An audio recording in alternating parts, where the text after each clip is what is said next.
How close to a radiation disaster were we after Russia shelled the area near the Zaporizhzhia nuclear power plant? So I think it's important to separate out the escalation discussions around whether an incident at Zaporizhzhia, because it's a nuclear power plant, would interact if there was a radiation release with essentially nuclear deterrence, where you're talking about weapons. From the kind of the dangers at the power plant itself, as I understand it, and I must say here, I'm not a nuclear physicist. But the danger really in the last couple of days has come from the intermittent power disruption. So the Russians are exploring how to and whether they can reroute the massive power output from the Zaporizhzhia plant to the Russian grid via Crimea, as opposed to the Ukrainian power grid. But of course, nuclear power plants rely on a constant supply of power themselves from the grid to run all the different generators and particularly cooling pumps and things that they need to keep the nuclear fuel, particularly stored nuclear fuel, cool.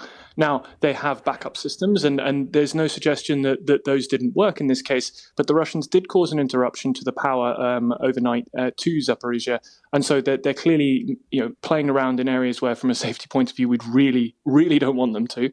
On the other hand, it is worth remembering from shelling, nuclear reactors themselves are designed to withstand an airliner being flown into them or a terrorist bombing attack, so they are very resilient.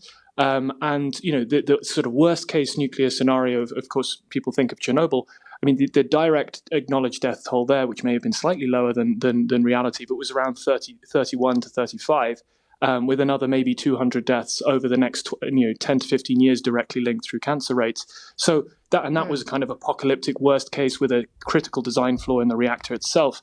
So it is worth separating out the risk from a power plant where, of course, radiation release would be extremely dangerous for people around and would require a lot of evacuations, and it would escalate political, crisis to a new level, from discussions of nuclear war, where clearly that's just a different ballgame.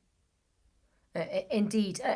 When this started, and this week we passed the 6-month mark, yes, there was talk about whether this would turn into a nuclear war or not. So far, we've not seen that. But there was also talk and jokes online in Russia about, by the end of the week, Russian officers deciding which restaurant in Kyiv they were going to be having their dinner in.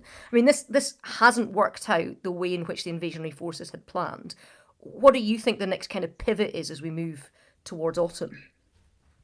Yeah, I mean, you are absolutely right to point out that, I mean, it's worth remembering that while people may be disappointed by the slow nature of Ukrainian counterattacks, the lack of a large-scale, full-scale counteroffensive so far, this has been a complete strategic catastrophe for the Russians. That anticipation of taking over the whole country in 2 or 3 days, replacing it with a pro-Russian government, absorbing it along with Belarus into this Novorossiya, as they call it, this sort of Greater Russia project, completely impossible now. Ukraine is more anti-Russian than it's ever been, naturally. And if you think about how long, for example, the resentments from British behaviour or English and British behaviour in Ireland in the 1910s and 20s, how that still poisons for many people relations between Ireland and the UK today. Imagine how far the appalling behaviour of the Russians in Ukraine, how far that's going to affect Ukraine-Russian relations at a popular level. I mean, it'll be a century before anything normal happens. So that attempt to pull Ukraine back into the Russian orbit and stop it from seeking greater ties, particularly economically, with the EU and the West, has failed completely.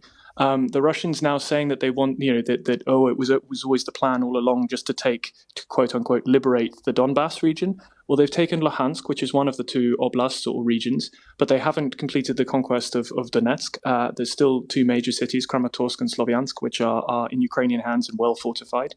No evidence that the Russians can take those for the moment. And of course, the Russians having to move all their forces around to Kherson, all their disposable forces down to Kherson to try and forestall this long telegraphed Ukrainian counteroffensive. So Russians really overstretched. That the initiative is definitely with the Ukrainians, but the problem for them is that while they're excellent, they've proven fantastic at small unit tactics, very innovative use of particularly all the different reservists and volunteers from all different walks of life, huge kind of varied expertise, and coming up with these really innovative tactics at a small unit level. They don't have the expertise across the now massively expanded armed forces to run large-scale, complex, offensive ground operations with all the different enablers and command levels and logistics that requires. So, for them, it's very much a building up to a point where they can do large-scale counter-offensives as opposed to counterattacks. The big question then is whether they're going to be ready to do that before basically the weather shuts things down for both sides, which will be in early November when it just gets too cold, too wet. For large-scale maneuvers. The Ukrainians are probing. They've had some success around Izium in the north of Donbas, probing around Zaporizhia down towards Melitopol, but in Kherson, things looking pretty static at the moment. So it may be that the Ukrainians just don't have time to break that kind of stalemate before the spring. Or the Russians may find a collapsed area and just not have the troops to kind of restabilize the whole front line, and it could unravel very quickly for them in the next few months.